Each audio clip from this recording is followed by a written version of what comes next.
Bonjour à vous, nous sommes sur le plateau de Victoire Live, dans une émission Une génération de femmes 100% féminin. Je suis Sandrina Pacotte, fondatrice de Femmes Générationnelles, qui est un réseau de femmes qui est engagé dans leur quête spirituelle, sociale et financière. À travers cette émission, nous sommes là pour justement donner la parole à toutes ces femmes qui ont pris part sur ce plateau, afin de nous faire part de leur expertise de vie, mais aussi de nous parler de leur expérience sur le plan social, financier et voire professionnel. Aujourd'hui, sur ce plateau, nous allons recevoir une panéliste qui viendra nous parler du thème le chrétien et l'adoration. Je vais vous présenter Oli qui sera là avec nous ce matin sur ce plateau dans une génération de femmes 100% féminin. Bonjour Oli, peux-tu nous présenter? Sandrina. Alors bonjour à toutes les personnes qui sont en train de nous suivre. Alors moi je suis Oli Djamboult Ndongala. Je suis premièrement enfant de Dieu, chrétienne née de nouveau, il y a de cela une vingtaine d'années. Je suis prédicatrice, je suis également chantre par la grâce du Seigneur. J'ai sorti un premier album en 2007. La plupart de ceux qui me connaissent à travers cet album, Si je chante. Et je suis également aussi créatrice de mode. Donc comme vous voyez sur cette table-là, il y a quelques accessoires et tout à l'heure, je pourrais vous présenter un peu aussi ce que je fais. Alors, je suis épouse donc de l'évangéliste Brice Ndongala, avec qui nous avons donc 3 enfants et avec qui nous le servons dans le ministère l'Église Sauvée pour sauver. Voilà un peu ce que je suis. Voilà, alors Oli Djamboult aujourd'hui nous a donné un peu sa biographie, qui elle est. Elle est sur ce plateau, nous sommes ravis de la recevoir, très contente qu'elle soit parmi nous ce matin, excusez-moi. Nous avons un thème magnifique, le chrétien et l'adoration. Alors, est-ce que tu peux nous en parler ? Alors, merci beaucoup. Alors, c'est vrai que j'ai vraiment eu à cœur de parler du chrétien, de l'adoration, parce que premièrement, je suis enfant de Dieu, chrétienne, comme je le disais tout à l'heure, et à l'adoration, parce que je suis également l'adoratrice, et j'ai une adoratrice, et je crois aussi que ce thème-là est d'actualité. C'est un thème qui concerne plus ou moins, je dis tout le monde, tout enfants de Dieu qui sont réellement nés de nouveau, le chrétien et l'adoration.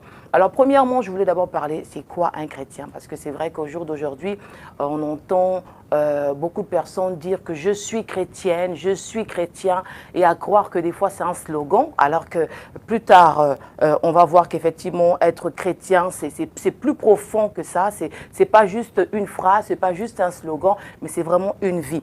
Alors lorsqu'on voit dans les Écritures, dans la Bible, on voit qu'il y avait 2 catégories de personnes qui suivaient Jésus. On voit qu'il y avait la foule et on voit qu'il y avait des disciples.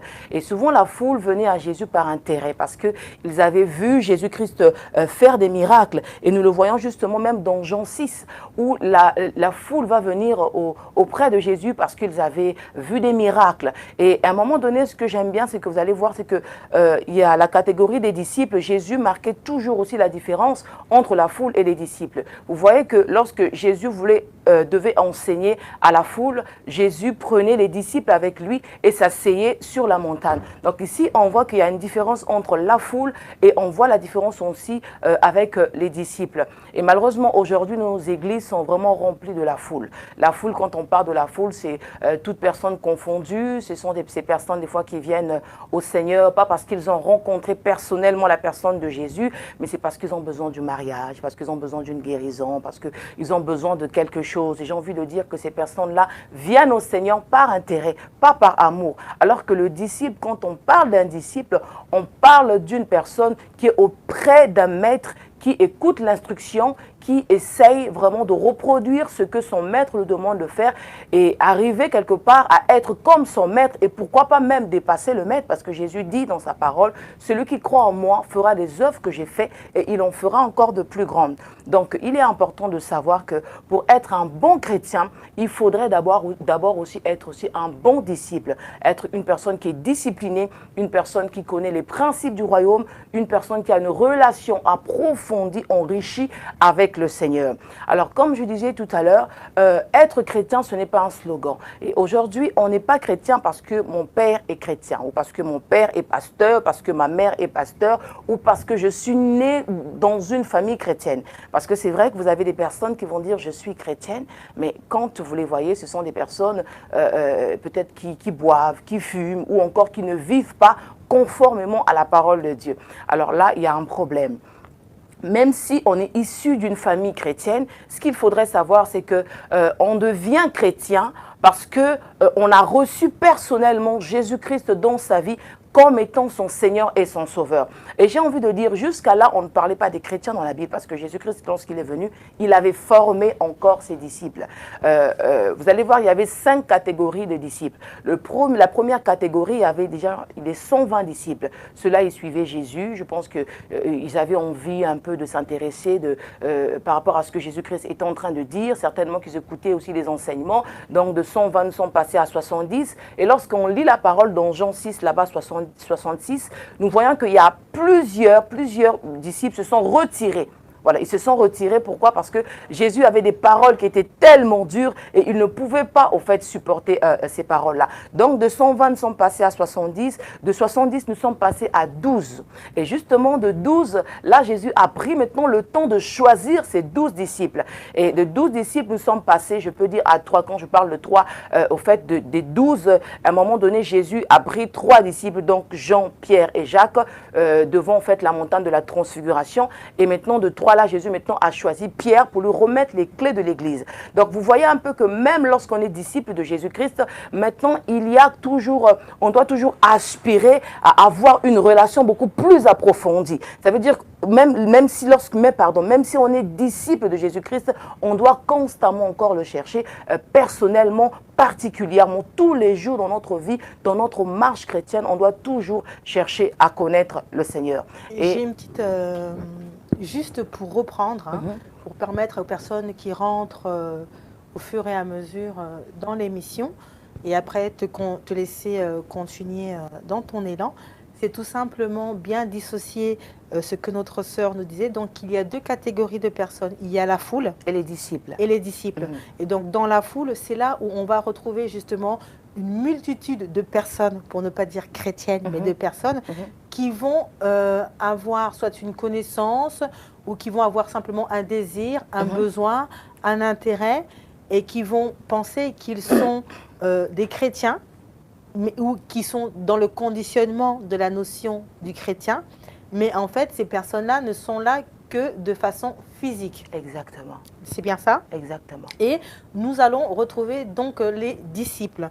Donc c'est pour bien dissocier et pour bien faire comprendre aux gens la différence qu'il y a vraiment dans cet univers-là, qu'il y a le chrétien, et on ne va pas dire le faux chrétien, mais la personne qui prétend, parce que parfois on entend ce langage-là, que je suis chrétienne mais pas pratiquante.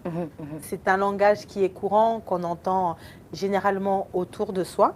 Et donc aujourd'hui, à travers ce thème, on est vraiment en train de mettre l'accent en disant que justement, à travers la parole de Dieu, Jésus-Christ nous montrait qu'il y avait la foule, et dans cette foule-là, donc on va retrouver une multitude de personnes, de profils, qui ont la connaissance. Donc avoir la connaissance, c'est-à-dire qu'ils ont tout simplement la notion de fait de savoir que Christ est vivant, que Christ est là, qui viennent même à l'église, qui pratiquent même parfois certains aspects de la vie religieuse, mais qui n'ont pas encore la notion et la mention de dire qu'ils sont chrétiens. Exactement. Voilà. Alors, vraiment, juste pour rebondir aussi sur ce que tu étais en train de dire, alors, il y a 2 types de chrétiens. Il y a le chrétien spirituel et le chrétien charnel.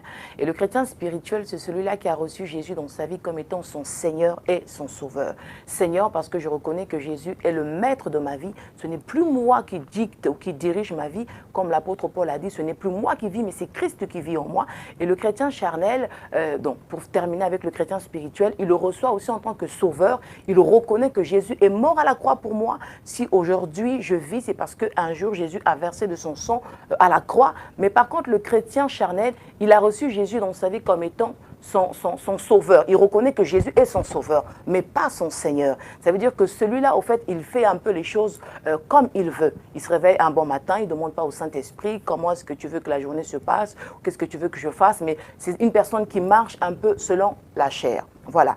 Et donc, du coup, j'ai parlé des disciples quelque part un peu pour arriver à dire que jusqu'à là, on ne parlait pas encore des chrétiens.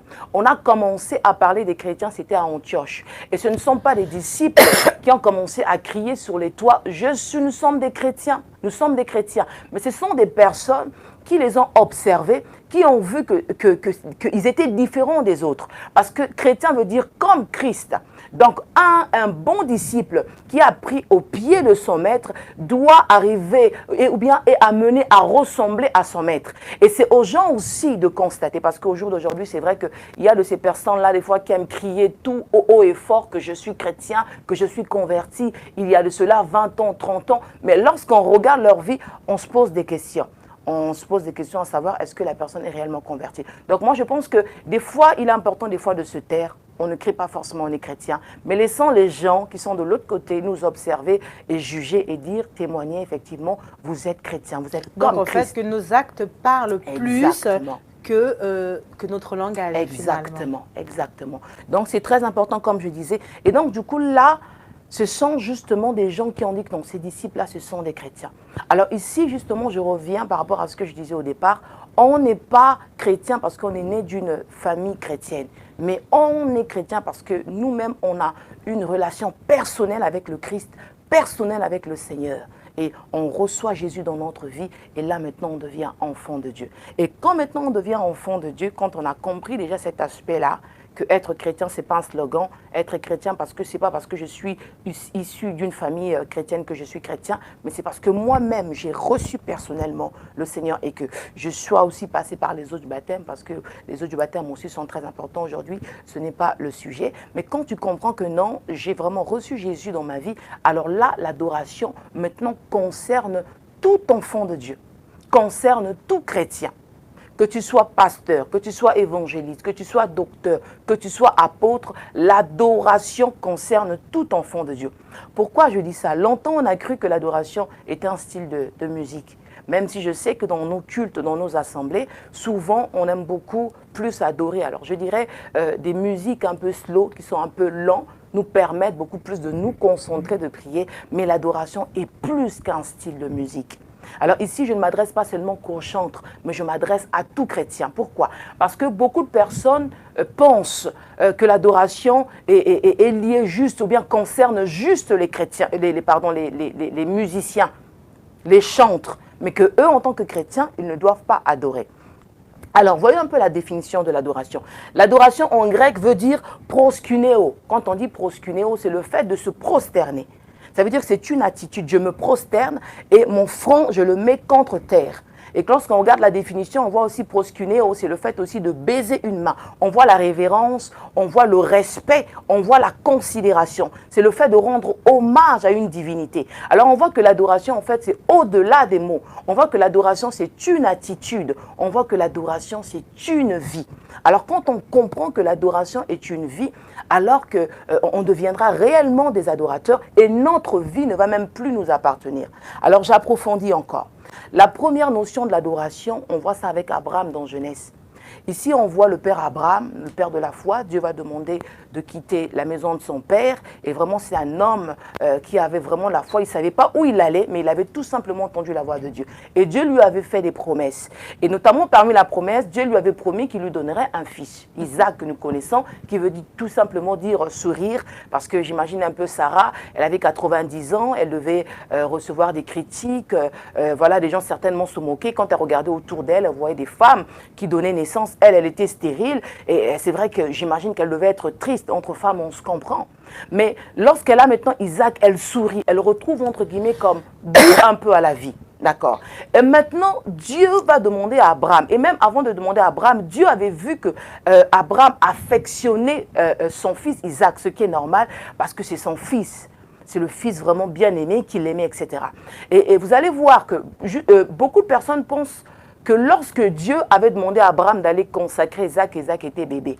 Mais lorsqu'on lit les Écritures, on voit entre le temps où la promesse est accomplie et le temps où Dieu demande à Abraham d'aller sacrifier son fils, il y a eu des années qui se sont écoulées et on voit que Isaac était adulte. Ça revient à dire quoi? Ça revient à dire que des fois, Dieu va nous demander certaines choses auxquelles nous sommes attachés. Parce que vous savez, exactement. Parce que si tu donnes à Dieu quelque chose qui ne t'a pas coûté, quelque chose vraiment qui ne te tient pas à cœur, ça n'intéresse pas vraiment Dieu. Donc aujourd'hui, on pourrait dire que l'adoration, en fait, en gros, on revient sur le principe que Dieu doit passer avant toute chose. Exactement, exactement. Qui doit être un, quel que soit ce qu'on peut aimer, nos enfants, notre mari, le travail, tout ce qu'on veut. Mais là, lorsqu'on est chrétien, né de nouveau, lorsqu'on est consacré, donc c'est-à-dire dans une vie de consécration dans le Seigneur devient un. Tout ce que nous faisons, c'est d'abord lui en premier. Exactement. Donc pour finir un peu ma petite histoire avec Abraham, donc et maintenant Dieu va demander à Abraham d'aller sacrifier son fils Isaac. Et j'ai beaucoup aimé la réponse qu'Abraham a donnée à ses serviteurs. Il était avec ses serviteurs, ils étaient en train de cheminer ensemble, mais lorsqu'à un moment donné il devait monter sur la montagne, il dit à ses serviteurs: attendez-moi ici, moi et mon fils nous allons adorer. Et c'est ça qui attire mon attention. Ça veut dire qu'Abraham identifie l'adoration au sacrifice. Voilà pourquoi la Bible nous recommande d'offrir nos corps comme un sacrifice saint et agréable. Ça veut dire que l'adoration, c'est un sacrifice. Ça veut dire que l'adoration, tu donnes à Dieu ce qui te coûte le plus cher. Et qu'est-ce qui nous coûte le plus cher? C'est notre vie. Parce qu'aujourd'hui, même si nous avons des biens, même si nous avons, je ne sais pas, tout ce que nous pouvons avoir, mais si on n'a plus le souffle de vie, j'aimerais vous dire que notre argent qui se trouve bien au chaud dans nos comptes en banque ou bien les choses matérielles que nous pouvons avoir n'auront plus de valeur parce qu'on n'est plus de ce monde. Donc pour moi, un homme, une personne, ce qu'il a de plus cher, ce qu'elle a de plus cher, c'est sa propre vie. Alors ici, on voit que l'adoration est liée au sacrifice. Voilà pourquoi Abraham, même si il va avoir mal au cœur, mais il ne va pas hésiter de donner ce qu'il avait de plus précieux, de donner son Isaac. Donc nous, aujourd'hui, on doit comprendre que notre Isaac, c'est notre vie premièrement, parce que c'est ce que nous avons de plus cher. Voilà un peu. D'accord. Donc, pour revenir à ce que Oli était en train de nous dire, elle a bien fait la différence entre la foule et le chrétien. Donc, nous sommes rentrés dans cette dimension du chrétien en disant que le chrétien, c'était la personne qui a tout d'abord accepté Christ comme son Seigneur et son Sauveur. Et après, à partir de cet instant, on va rentrer donc dans une relation avec le Seigneur, en rentrant dans une démarche d'appartenance, telle que l'a spécifié dans la parole de Dieu, en disant que les premiers chrétiens ont été constatés par la différenciation de leur vie, le mode de vie. Donc on les a appelés chrétiens parce qu'ils étaient différents, parce qu'ils ne marchaient plus comme les autres. Donc c'était des personnes qui étaient à part, d'où le nom et la notion du mot chrétien. Et donc aujourd'hui, nous devons marcher donc à l'image de la parole de Dieu parce que c'est notre référence. Et aujourd'hui, pour tout enfant de Dieu, pour tout chrétien, justement, nous devons rentrer dans cette condition, dans cette dimension où c'est-à-dire l'univers, on va dire le monde, c'est-à-dire la société tout simplement, doit faire en sorte que nous soyons différents des autres à travers notre comportement, notre langage. Et ensuite, Oli vient nous parler justement de la notion du sacrifice à travers Isaac, en disant que le sacrifice, c'était notre vie et qu'aujourd'hui, en tant que chrétien, le meilleur sacrifice que nous pouvons donner à notre Créateur, à Dieu, c'est notre vie. Exactement, c'est ça. Alors pour continuer toujours dans l'adoration, alors nous voyons dans Matthieu 2. Matthieu 2 ici, on nous parle déjà de la naissance de Jésus, mais plus tard on nous parle maintenant des mages. Et ce que j'ai aimé avec les mages, c'est que les mages, au fait, ils ont vu une étoile. Ils ont vu une étoile et en voyant cette étoile, ils ont eu la révélation qu'il y avait un roi qui venait de naître. Et ce qui me touche encore, c'est que je me dis, en général, lorsqu'on naît, on devient d'abord prince. Avant de devenir roi, on est d'abord prince et ensuite on devient roi. Mais ils ont eu la révélation, juste par cette étoile-là, qu'il y avait un roi qui venait de naître et qu'il fallait aller adorer ce roi, rencontrer ce roi. Alors par ici, nous voyons une chose. Merci. On voit une chose ici, c'est qu'il y a des gens qui adorent Dieu par révélation. Par révélation parce qu'ils ont quelque part un peu eu la révélation de qui était Jésus. Lorsque nous sommes en train d'adorer, l'adoration c'est quoi? L'adoration d'une manière générale on dit c'est dire à Dieu ce qu'il est. Tu es grand, tu es merveilleux, tu es puissant. On rappelle à Dieu ce qu'il est. Et Dieu se nourrit de l'adoration. Dieu aime l'adoration et c'est la raison pour laquelle nous avons été créés. Alors les rois mages se sont dit non. Quand on voit cette étoile-là, cette étoile nous révèle qu'il y a la naissance d'un roi et que nous devons aller adorer ce roi. Et ce que j'ai bien aimé, c'est que ces rois-là, ces mages ne sont pas partis les mains vides. Il y en a qui ont ramené de l'or, ils ont ramené de l'encens et de la myrrhe. Parce que lorsqu'on va rencontrer le roi, on ne part pas les mains vides. Ici, je ne parle pas forcément des offrandes, des dîmes, mais je parlerai toujours de son cœur. Je pars d'abord m'offrir au roi. Je lui emmène mon cœur. Et si automatiquement je donne mon cœur au roi, alors mes finances, tout ce que j'ai de bien appartiennent au roi. Alors pourquoi je dis qu'il y a de ceux-là qui adorent Dieu par révélation, comme les mages? Mais la deuxième catégorie, il y a aussi de ceux-là qui adorent Dieu par information. Parce que le roi Hérode va dire aux mages, allez-y prendre les informations du petit enfant, venez me voir et par la suite j'irai aussi adorer. Alors ici on voit, il y en a qui adorent par révélation comme les mages, il y a aussi de ceux qui adorent par information comme le roi Hérode. Ça veut dire que le roi Hérode n'avait pas le souci de Jésus. Au fait, le roi Hérode, Jésus était comme son ennemi. Le roi Hérode en réalité n'aimait pas Jésus. Il n'avait pas accepté Jésus. En réalité, il ne voulait pas adorer Jésus. C'est pour vous dire qu'il y a de ces personnes-là, des fois, qui viennent dans nos églises, qui viennent adorer parce qu'ils ont entendu que Jésus était grand, parce que leurs parents, des fois, les ont témoigné des bontés de Jésus. Mais eux-mêmes, ils n'ont jamais vraiment eu la soif ou encore l'envie ou encore le désir de rencontrer le Seigneur. Voilà pourquoi vous allez remarquer dans nos églises, pendant l'adoration, vous avez de ceux-là qui regardent leur téléphone. Vous avez de ceux-là qui mâchent leur chewing-gum. Vous avez de ceux-là qui observent. Eux-là, ils adorent par information. Ça veut dire qu'ils viennent seulement parce qu'on a dit, mais eux-mêmes, ils n'ont pas encore expérimenté. Et en tant qu'enfant de Dieu, en tant que chrétien, on doit adorer Dieu par révélation. Parce que moi-même, j'ai rencontré la personne de Jésus. Parce que lorsque tu rencontres la personne de Jésus, même si tu tombais sur un pasteur qui est impudique, un pasteur qui t'a déçu, mais tu ne peux pas repartir dans ce que tu as vomi. Pourquoi? Parce que tu ne t'es pas converti à cause de cet homme. Même si cet homme a été un canal par lequel le Seigneur est passé pour que tu puisses le rencontrer, mais tu sais que à part ce canal-là, moi-même, j'ai fait la démarche de rencontrer la personne de Jésus. Moi-même, je cherche au quotidien de connaître, comme la Bible dit, connaissons et cherchons à connaître.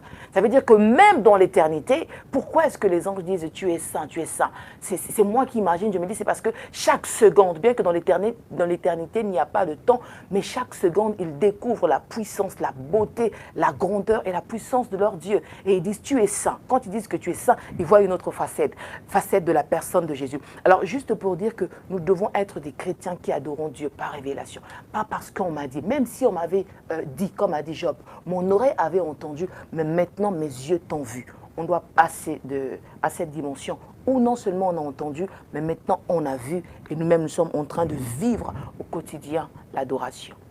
Donc si j'ai bien compris, l'adoration par révélation, qui doit être pour tout chrétien la notion première, c'est vraiment de prendre conscience de cet état permanent. Exactement. De la présence de Dieu dans nos vies. Amen. Et à chaque fois que nous prenons conscience de ça, que ce soit au moment où nous allons lui rendre un culte, ou que ce soit peut-être dans notre vie au quotidien, constamment, en fait, on doit être en perpétuelle adoration selon les situations, les circonstances et l'image que nous véhiculons tous les jours, parce que nous avons la révélation de l'existence, de la présence ou tout simplement de la connaissance de notre Créateur. Exactement, exactement.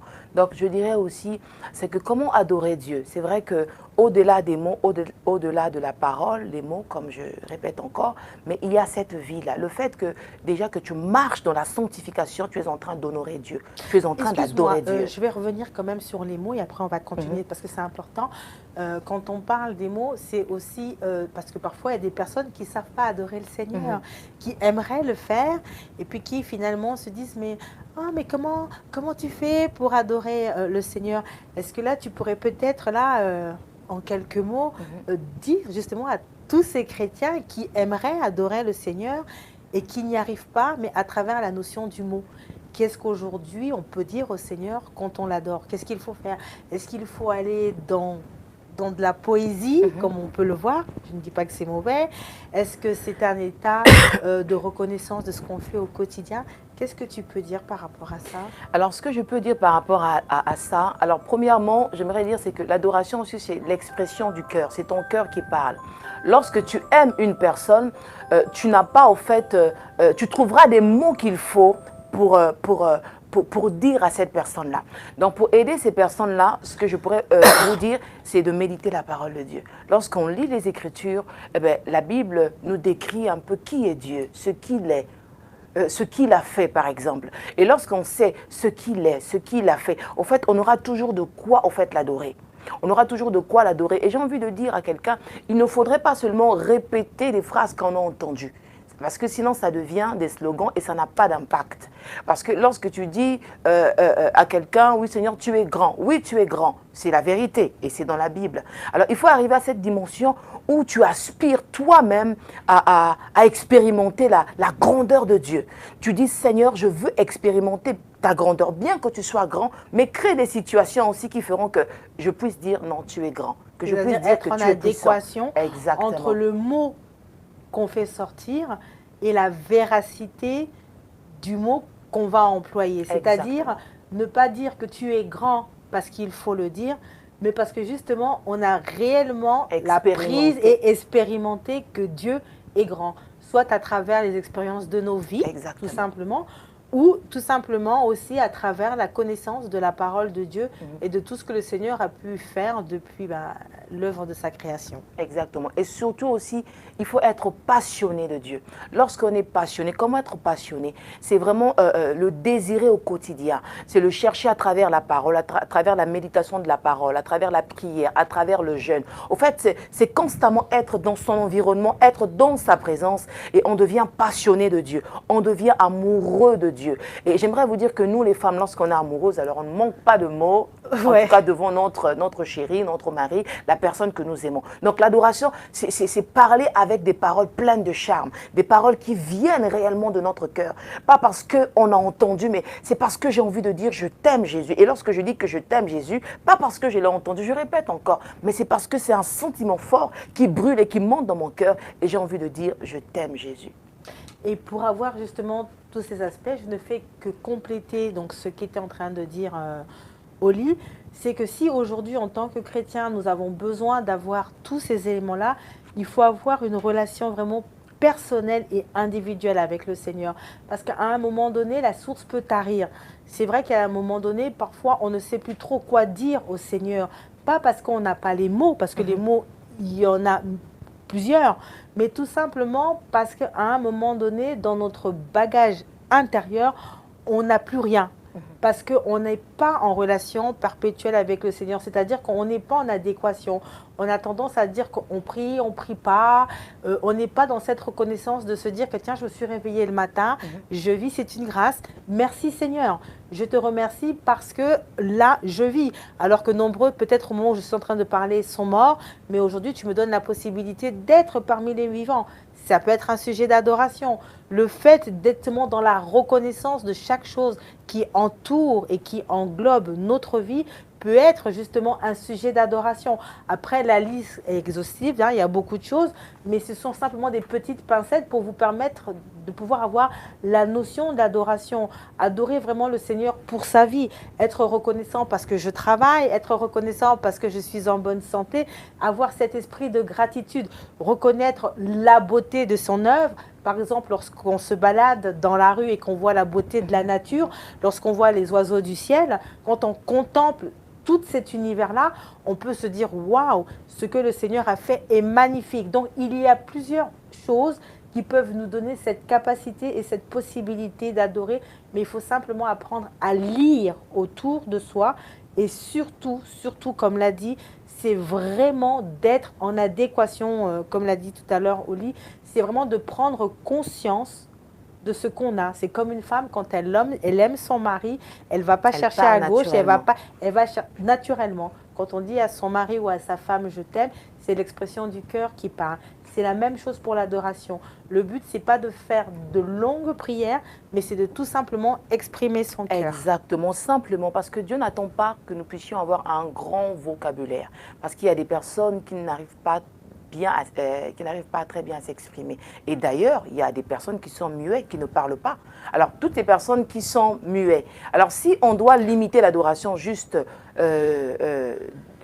l'adoration, dire à Dieu ce qu'il est, dans ce cas, les muets ne pourront pas adorer. Donc, je peux dire que l'adoration, c'est une attitude, c'est d'abord ton cœur qui est disposé, c'est une vie. Parce que lui, le muet, en fait, il ne sait pas parler. Mais alors, dans ce cas, si c'est juste des mots, dans ce cas, lui, on l'a exclu. Alors que c'est vraiment la vie, c'est vraiment, je sais pas, la disposition du cœur. C'est vraiment ton cœur qui parle. Comment tu te comportes. Moi, je dis que dans l'amour, il y a 3 dimensions. Il y a d'abord le sentiment. Tu ressens que tu aimes la personne. Après, il y a la déclaration. Tu le dis que tu aimes.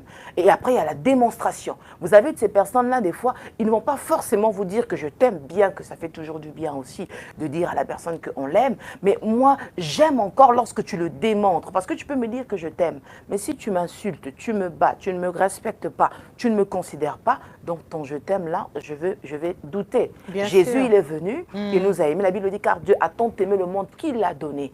Dieu a donné ce qu'il avait de plus précieux. Et Jésus nous l'a démontré à la croix. Donc, il arrive à un moment donné dans l'amour, non seulement nous avons le sentiment, parce que le sentiment, il est renfermé. Personne n'arrive à voir le sentiment. C'est comme là tu es, je ne sais pas ce que tu ressens vis-à-vis de ma personne. Tu peux me dire que tu m'aimes, mais il se pourrait, par exemple, que tu me haïsses. Mais quand il y a le sentiment qui est caché, parce que personne ne le voit, là, maintenant, le sentiment te pousse. Comme la Bible dit, c'est de l'abondance du cœur que la bouche parle. Donc, lorsque tu vas commencer à le dire de tes lèvres, et puis, il faut maintenant le démontrer. Donc, on doit quitter cette dimension-là des mots, de la parole au niveau de l'adoration, mais de commencer aussi à montrer à Dieu qu'on l'aime. Pourquoi je dis ça?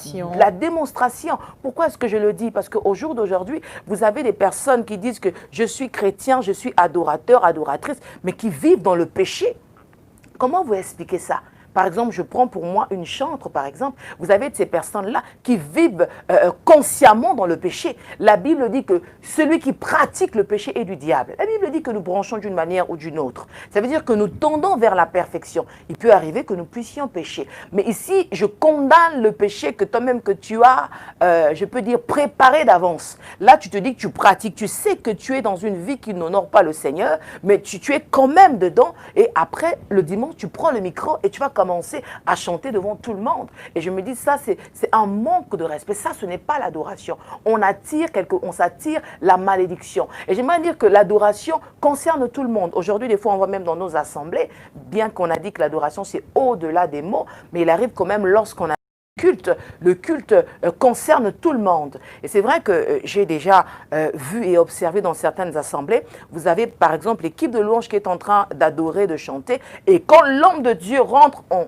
arrête la louange, on arrête la musique. Maintenant, nous allons recevoir l'archibishop. En fait, là, on commence à faire le culte de la personnalité et ça devient très dangereux. On ne peut pas donner la gloire qui appartient à Dieu à l'homme. Dieu dit que je suis jaloux et je ne donne ma gloire à personne. Donc ça, nous devons aussi faire très attention. Et les hommes de Dieu ou encore les femmes de Dieu qui font ça, c'est très dangereux. Voilà pourquoi tout à l'heure, je disais, un bon prédicateur, un bon pasteur, évangéliste, docteur, prophète, doit d'abord être un bon adorateur.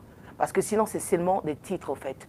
Il y a certaines personnes, tu vois juste le titre, mais lorsqu'on regarde leur vie n'honore pas le Seigneur. Ce ne sont pas des adorateurs. Voilà, pas du tout. Et ça, c'est un réel problème. Voilà.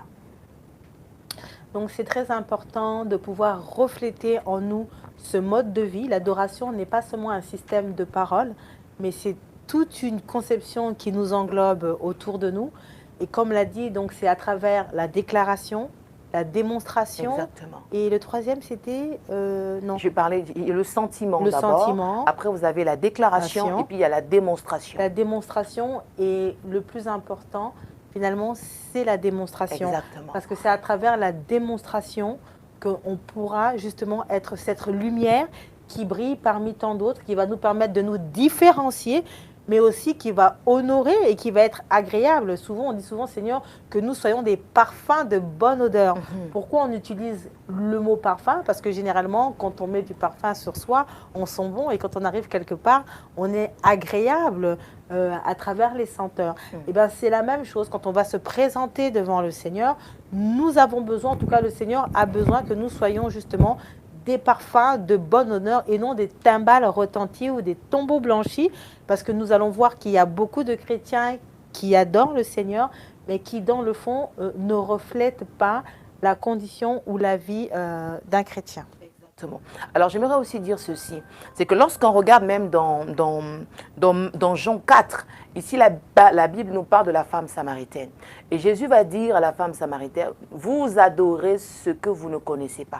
Parce que la femme samaritaine va dire que nos pères ont adoré sur cette montagne. Et Jésus va dire, vous adorez ce que vous ne connaissez pas.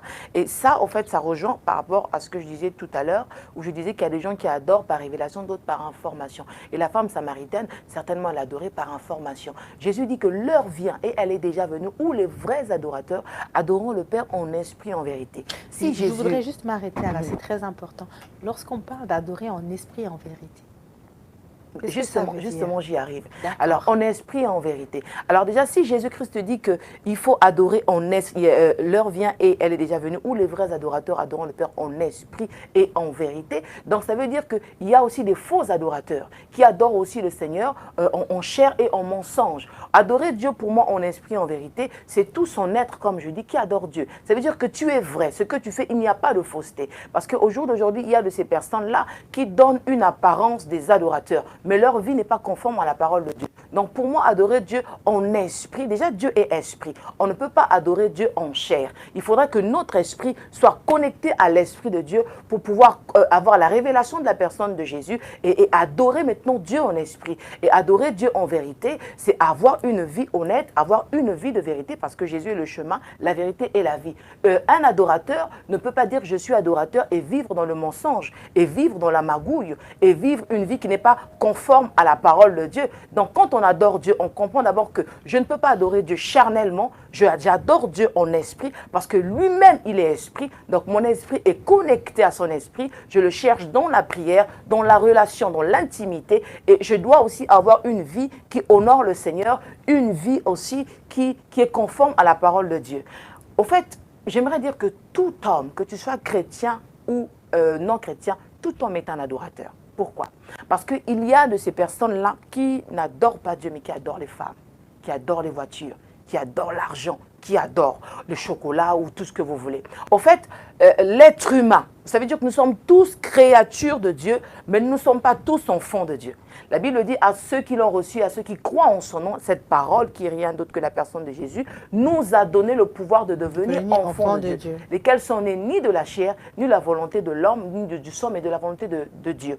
Alors pour dire qu'au fait, tout homme est quelque part un adorateur, parce que tout homme adore quelque chose dans sa vie. Parce que lorsque Dieu a créé l'homme pour que l'homme puisse l'adorer. Alors si ton adoration n'est pas tournée vers la personne de Jésus, ton adoration sera automatiquement tournée vers autre chose. Autre chose. Voilà. Donc en réalité, tout homme sont des adorateurs. Mais maintenant, parmi ces adorateurs, voilà pourquoi Jésus va dire à la femme samaritaine, l'heure est venue où les vrais adorateurs. Parce que Jésus reconnaît que parmi les vrais adorateurs, il y a aussi des faux adorateurs, où il y a des hommes, leur adoration est tournée vers autre chose, n'est pas tournée vers sa personne. Voilà.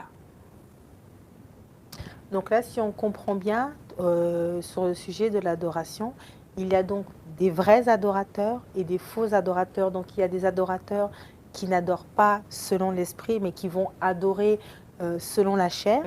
Et on a aussi des adorateurs qui, eux, ne sont pas dans l'adoration par rapport au Christ, mais qui vont adorer finalement les choses qui sont érigées tout au long, dans notre quotidien, et qui vont en faire, faire de cela leur première place, alors qu'en tant que chrétiens, en tant qu'enfants de Dieu, nous devons justement mettre Dieu en premier. C'est bien ça? Exactement, exactement. C'est pour ça que moi, au jour d'aujourd'hui, je dis toujours, je ne suis plus impressionnée par ce que je vois. Je m'explique. Parce qu'il y a une différence entre l'onction et les sensations. Vous avez des fois, ce n'est pas l'onction, c'est juste les sensations, les émotions. Et aujourd'hui, nos églises sont remplies des personnes qui sont sensationnelles, qui vivent selon la chair. Une adoration parce qu'il y a une douce mélodie et parce que la sœur qui est dans la chorale, elle chante merveilleusement bien. Donc on a un peu la chair de poule et puis on se met à parler en langue, on se met à pleurer. Mais quand on sort de cette adoration, notre vie ne change pas.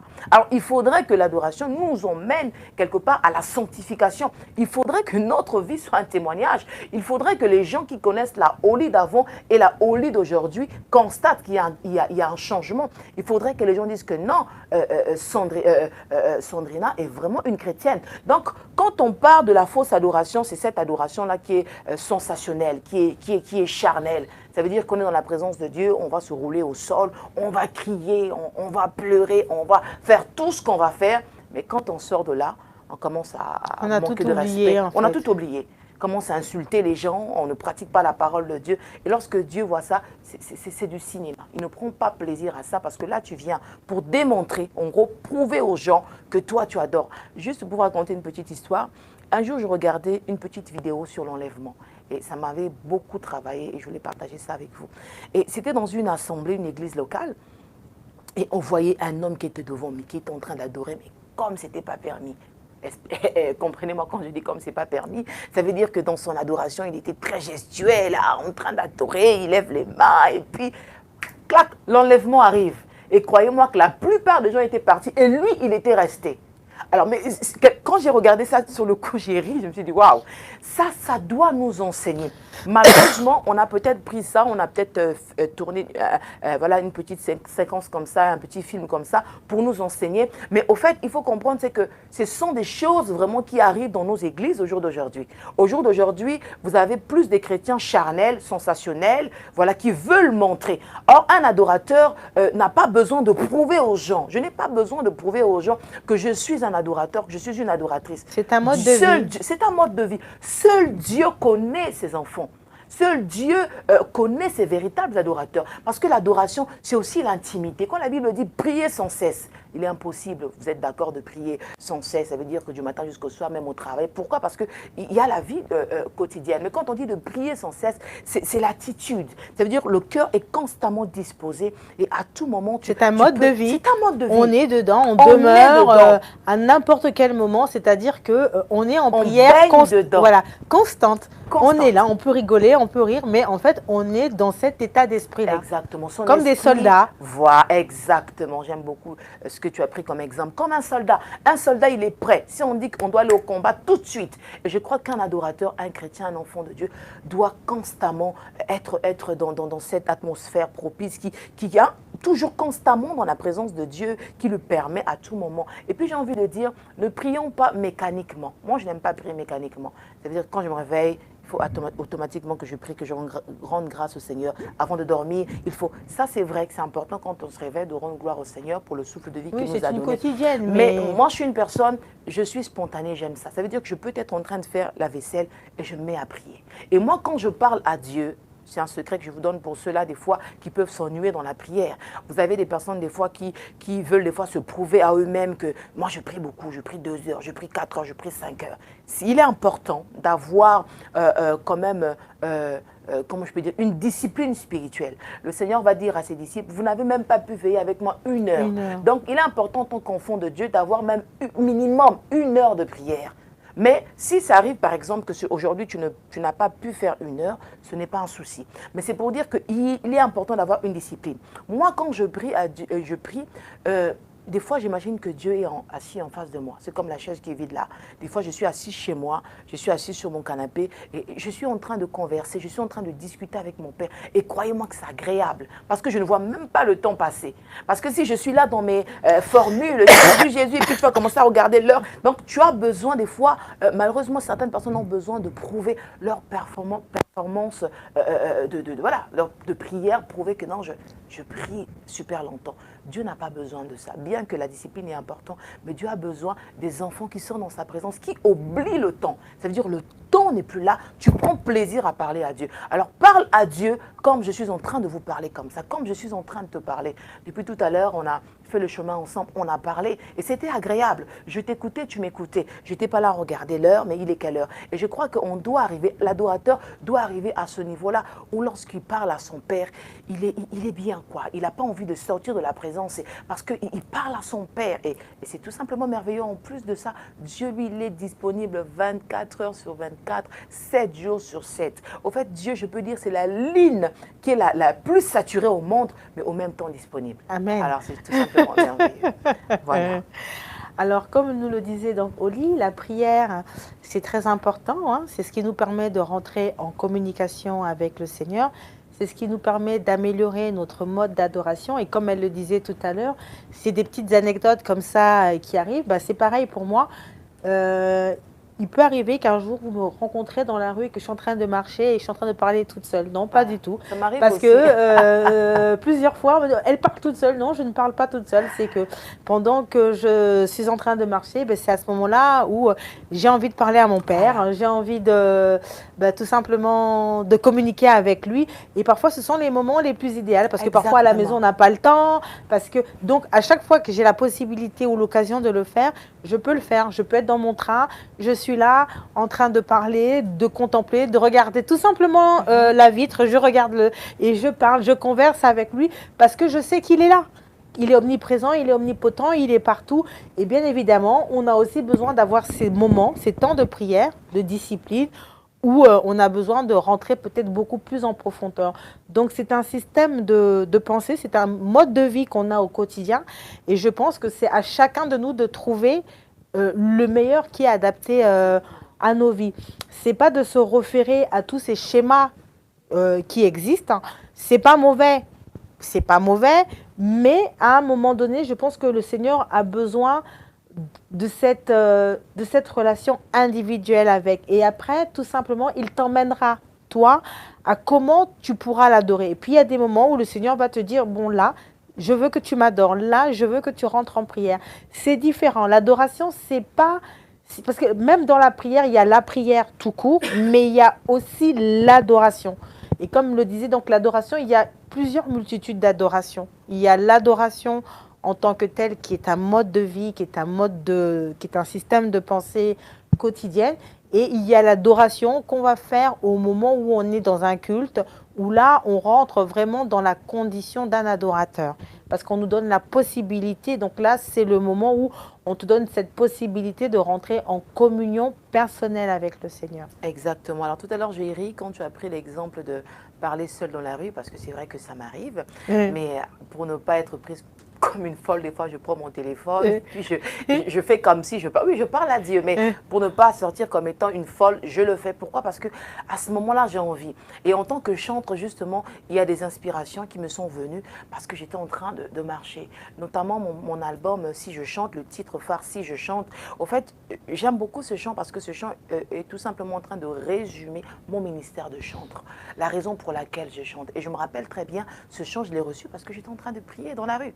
Je marchais toute seule comme ça, j'avais envie d'adorer, j'avais envie de prier. Et puis c'est venu, si je chante, c'est pour exprimer l'amour que j'ai pour toi. Il est si fort qu'il dépasse tous les idéaux. L'amour que j'ai pour toi est plus que ce que l'on peut imaginer. Parce que c'est un cœur, c'est le cœur de l'adorateur, de l'adoratrice qui a commencé à s'exprimer à ce moment-là. Alors j'ai envie de dire que lorsque ça monte, ne retiens pas. Il faut libérer ton cœur, il faut s'exprimer. Moi, je me rappelle à l'époque quand j'étais fiancée, aujourd'hui ça fait 12 ans que je suis mariée par la grâce du Seigneur, mais c'est vrai que la période des fiançailles, quand tu ne vis pas avec la personne, je ne sais pas, il y a toujours quelque chose de un peu plus fort. Bon, Pas qu'aujourd'hui ça a baissé, on se comprend. Oui, mais voilà, le feu est là et le feu est là, il est présent, voilà. il a besoin de... Voilà. Exactement, c'est comme l'être humain, tout ce qui est interdit, c'est ce qui attire. Donc dans la période des fiançailles, vous ne pouvez pas encore être ensemble, donc tu as envie d'habiter avec ton bien-aimé parce que tu l'aimes. Et vous passez du temps au téléphone, je me rappelle encore à l'époque, quand mon fiancé m'accompagnait chez moi je le raccompagnais chez lui, finalement il me réaccompagnait. Pourquoi? Parce qu'on ne voulait pas se quitter. Alors un adorateur, il est tellement amoureux, tellement passionné de son Jésus que voilà, il exprime son cœur, quoi. Il exprime son cœur, sa vie appartient au Seigneur. Lorsqu'il va falloir donner la dîme, les offrandes, donner les finances, contribuer même dans l'œuvre de Dieu, il ne va même pas hésiter. Je pense que quand on est amoureux, on n'hésite pas de faire des cadeaux super chers à la personne ça n'a pas de prix. Qu'on aime, voilà, qui n'a pas de prix. Mais aujourd'hui, il y a ces chrétiens qui ont du mal à semer dans l'œuvre de Dieu et qui se disent adorateurs. Non, à ce moment-là, on a aussi besoin que tu nous démontres, que tu nous montres aussi. À travers les actes que tu poses. Les actes que tu poses, que tu es aussi un adorateur. Voilà pourquoi je disais dans l'amour, il y a 3 dimensions, le sentiment, l'expression et puis la démonstration. Voilà. Alors, Oli, aujourd'hui, on était sur ce plateau de Victoire Live. Nous avons parlé de l'adoration du chrétien. Alors, en quelques mots, qu'est-ce que tu peux nous dire à toutes ces femmes ou toutes ces personnes qui nous ont suivis concernant ce thème avant de passer à la présentation de ce qu'elle fait, parce qu'elle est multipotentielle. Donc, nous allons terminer sur ce thème-là. Mais avant tout ça, est-ce que tu as quelque chose que tu veux dire en conclusion? Alors, en conclusion, j'ai vraiment pris ce thème parce que personnellement, je suis concernée et parce que je crois que tout chrétien, tout enfant de Dieu qui veut adorer le Seigneur doit être concerné. J'ai pris ce thème parce que j'ai fait un constat autour de moi. J'ai vu qu'il y a de ces personnes-là qui ont fait de l'adoration un slogan ou encore juste des mots, juste le chant, parce qu'elles ont la belle voix, je parle des chantres, on chante juste, voilà, et on dit qu'on est adorateur. Et j'ai même observé et vu aussi des servantes de Dieu, des serviteurs de Dieu. Lorsque tu regardes leur vie, tu te dis qu'il y a un problème, il y a quelque chose qui ne va pas. Donc le Seigneur m'a mis à cœur encore ce thème pour nous interpeller et nous dire que le temps est arrivé où nous devons vraiment adorer Christ en esprit, en vérité, parce que Jésus revient bientôt. Jésus viendra chercher ses enfants. Jésus viendra chercher des vrais adorateurs. Ce n'est plus le temps de donner une image de ce que nous ne sommes plus, de ce que nous ne sommes pas, mais c'est vraiment le temps de vivre réellement le Christ. Donc vraiment, homme de Dieu, femme de Dieu, chantre, frères et sœurs, toi qui avais quitté cet état de l'adoration, il est encore temps de revenir au pied de Jésus et de commencer à nouveau à être amoureux et passionné de lui, de retrouver encore ton premier amour avec cette flamme-là, puisse encore brûler, augmenter et jaillir encore dans ton cœur pour le Seigneur. Voilà. Alors, Oli vient de nous parler du chrétien et de l'adoration, mais à son actif, elle est aussi chantre et elle nous a fait son premier single, son premier album qui était en 2007, qui était Je chante. Si je chante. Si je chante, excuse-moi. Et aujourd'hui, elle nous revient avec Ton amour. Alors, est-ce que tu peux nous parler brièvement de cette expérience et puis nous faire un petit a cappella? Avec joie. Alors, comme je disais tout à l'heure dans ma présentation, je suis adoratrice. Le Seigneur a permis que je puisse sortir un premier album, donc en 2007. Le titre qui était phare de l'album, c'est Si je chante. Donc, je vous inviterai aussi à aller sur YouTube. Donc, ma chaîne, c'est Oli Officiel, pour toutes les personnes qui veulent voir un peu ce que je fais actuellement. Donc, jusqu'à là, quand j'avais sorti mon premier album, je suis restée silencieuse pendant 12 ans. Ce n'est pas l'inspiration qui me manquait, mais je crois aussi que l'adorateur ne fait pas les choses par coup de tête, par sentiment, mais par l'ainsi dit l'Éternel. Donc, le Seigneur a permis que pendant 12 ans que je sois silencieuse, il m'a encore brisé, taillé, formé et réalisé à comprendre pas mal de choses, parce que la vie chrétienne, c'est aussi important d'avoir le vécu, d'avoir aussi son propre témoignage. Alors là, le Seigneur m'a fait la grâce, ça fait 2 semaines et demie que j'ai sorti un single. Le titre du single, c'est Ton amour. Et c'est un chant que la plupart d'entre vous, vous connaissez. Ton amour, ta puissance, ta présence dans ma vie. Mais le Seigneur a permis que je puisse vraiment l'interpréter avec le cœur de l'adoratrice, l'interpréter avec mes propres mots. Donc je vous invite tout simplement à aller sur la page officielle, mon compte YouTube Oli Officiel, et vous pourrez regarder le clip. Mais en tout cas, ce chant, je peux dire, c'est un cœur qui s'exprime, c'est un cœur qui parle, parce que dans ce chant, je dis que ton amour m'a pris de très loin et ta puissance m'a transformé et la présence de Dieu me rassure. Et je dis que mon cœur désire plus de toi, mon mon âme soupire après toi et j'aspire à ta présence dans ma vie. Donc c'est un cœur qui s'exprime. Donc je vous invite vraiment à aller le découvrir. Mais sinon, en parallèle, nous sommes au studio, nous sommes en train de préparer le deuxième album et le titre de l'album c'est Hommage. C'est vrai que d'une manière générale, on a tendance à rendre hommage aux gens qui ne sont plus de ce monde. C'est lorsqu'on ne serait plus là qu'on va commencer à dire oui, Oli, c'était quelqu'un de bien, tel était quelqu'un de bien. Mais ce jour-là, je serais morte. Ce jour-là, je ne pourrais plus entendre toutes ces éloges, ces paroles d'encouragement. Mais je me suis dit qu'il est possible aussi de rendre hommage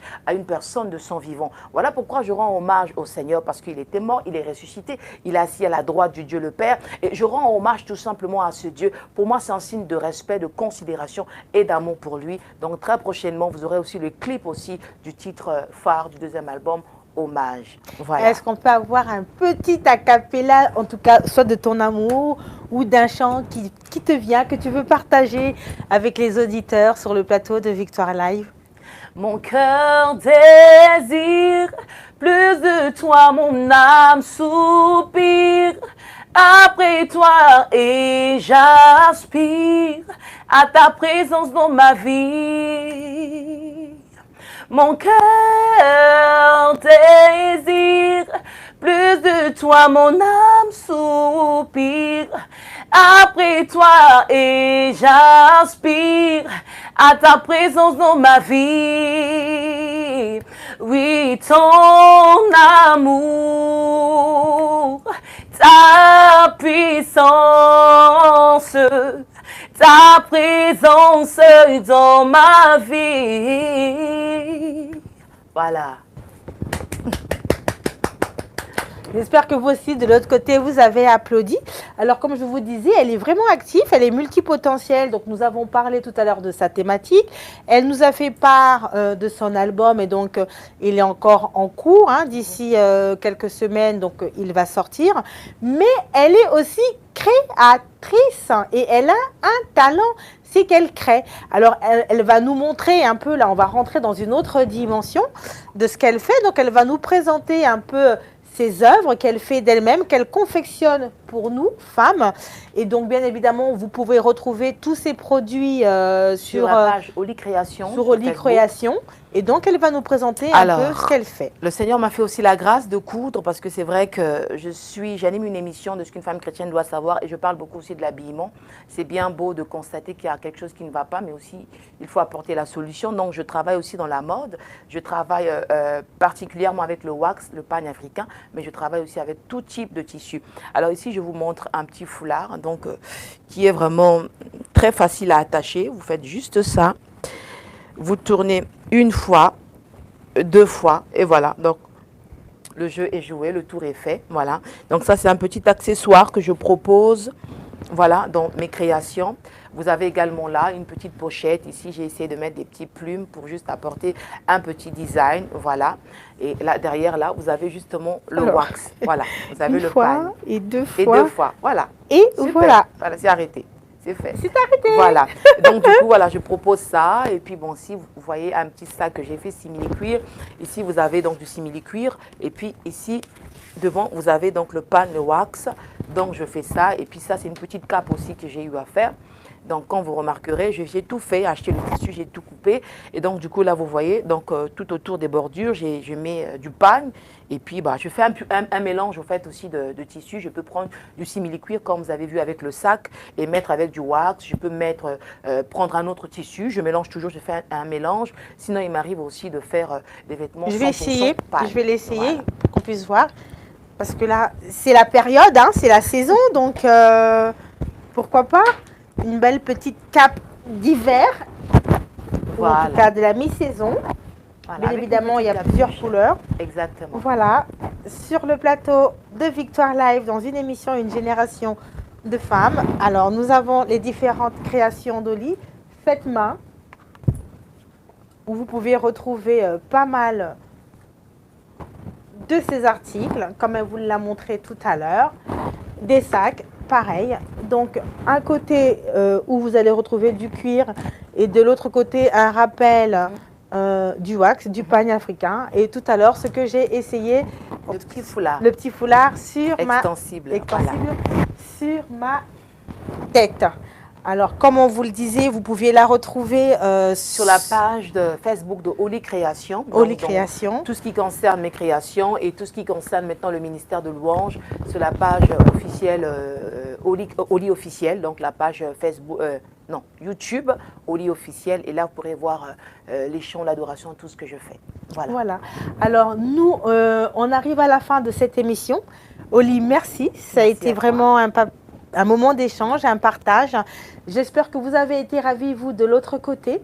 Alors, comme je vous le disais, à travers cette émission-là, nous recevons un panel de femmes qui arrivent de tout horizon. Aujourd'hui, nous étions avec Oli Djamboul qui nous a parlé du chrétien et de l'adoration. J'espère que ça a été une édification très enrichissante.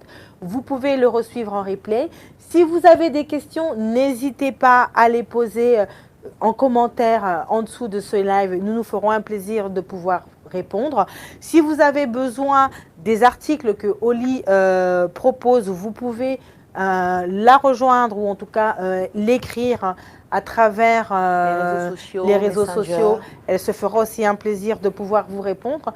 Quant à moi, je vous retrouve dans une prochaine émission sur Victoire Live, dans une génération de femmes 100% féminin, en sachant qu'on arrive à la fin de ce mois de novembre.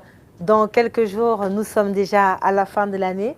Nous allons préparer ce dernier virage afin de pouvoir préparer l'année 2020. Un grand merci à vous. C'était Sandrina Pacotte de Femmes Générationnelles. Tout le plaisir était pour moi et nous sommes là pour vous.